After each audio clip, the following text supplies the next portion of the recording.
Here is a Hohner Regina I. This is the smallest piano accordion, professional piano accordion that Hohner makes. Uh, it's one of their higher end instruments. It actually has a serial number stamped on it, which they didn't do with the Poker Works and stuff, but this is a much higher end. Uh, Based on the serial number, this was manufactured right around 1939. So this is in marvelous condition. It's got the cool sort of Art Deco car grill, front grill. It has these cool flexible metal bellows straps that snap to themselves out of the way. I've always thought that was a clever idea. And what's kept it so in such fine condition is a hard shell case that it's been in its whole life, right from the factory. This is a 12 bass. It's 2 reeds per note, so these are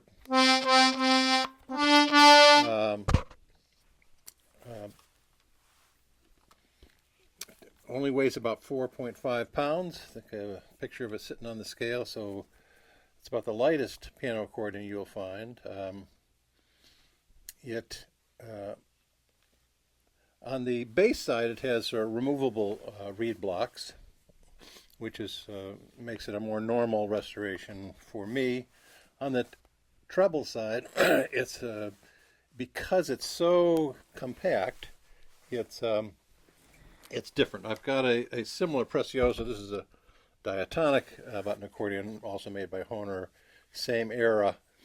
But you can see on the treble side, it's the same is true inside here. Is one of the treble blocks is removable, and it's sort of obscuring. It's cantilevered above the fixed reed block, which is down below there. So that makes it, a bit trickier for me to do the tuning on it.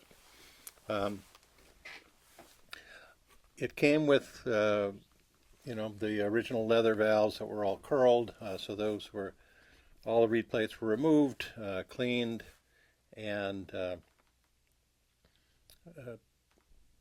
had the valves replaced with the modern plastic valves and composite on I think the largest 6 reed plates. I used the composite to make it a little quieter. In this case, the customer wanted the basses customized. It has a low note and matching chord. It came with the standard A, D, G, C, F on here, and the customer wanted basically the B flat removed and the A, D, G, C, F shifted, and then an E replacing that new empty spot. So I was able to do that. A little trickier because the valves on the reed plates on these accordions are 15 millimeter, which is narrower than 95% of the other accordions I have, where 16 or 17 millimeters is the standard width. Anyway, and they also wanted me to tape off the thirds, which I have done. So now they're they're neutralized or neutered.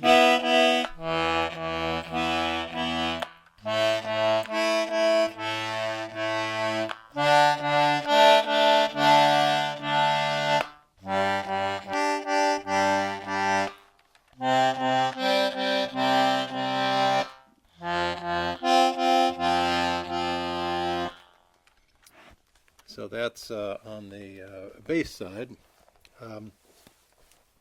The treble side, because of that cantilevered removable reed block, it's really a more iterative process than with the boxes where everything's removable. And so in this case, I removed that treble reed block and tune all the reed plates that are mounted onto the onto the box itself. But first, in this case, the whole instrument was at A870, which is 435, or well below the concert A440 reference that is used most of the time here in the modern day. So I have software that will play note by note and capture the deviation from what the ideal for each of the notes. I put in a recipe. In this case, they wanted it drier than the normal Hohner, which is like, 3 to 8 hertz. So the customer wanted this tuned dry, pretty dry. They wanted much drier than the standard Hohner. So I've got, using Viennese style, one set of reeds above pitch, the other below pitch, so the average is right on pitch. I have tuned this about 1 hertz on the lowest notes, up to 3 hertz on the high notes.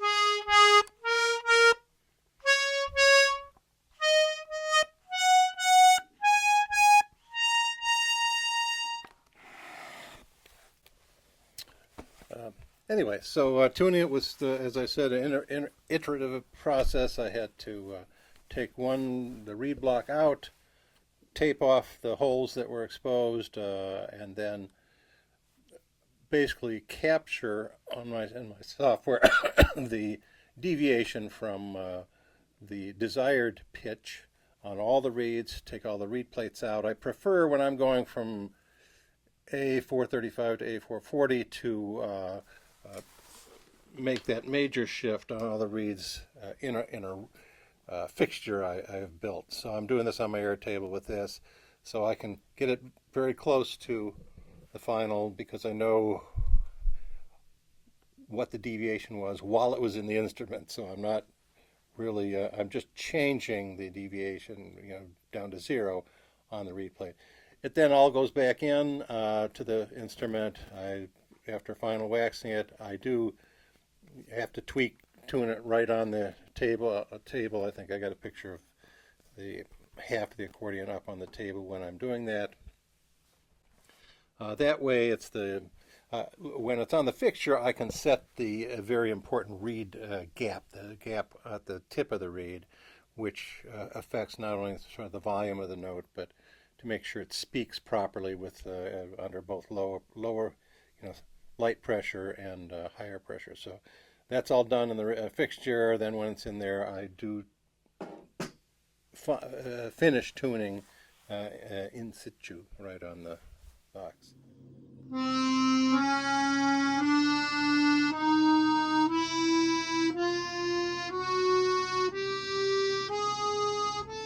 What else? I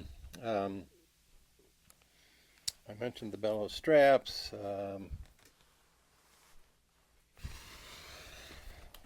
It has that nice case. Anyway, so this is all set, going to its new owner, and they should enjoy it. Hohner Regina I miniature piano accordion, made by Hohner, has all the original straps, and base strap is original, it's adjustable, as are the dual shoulder straps.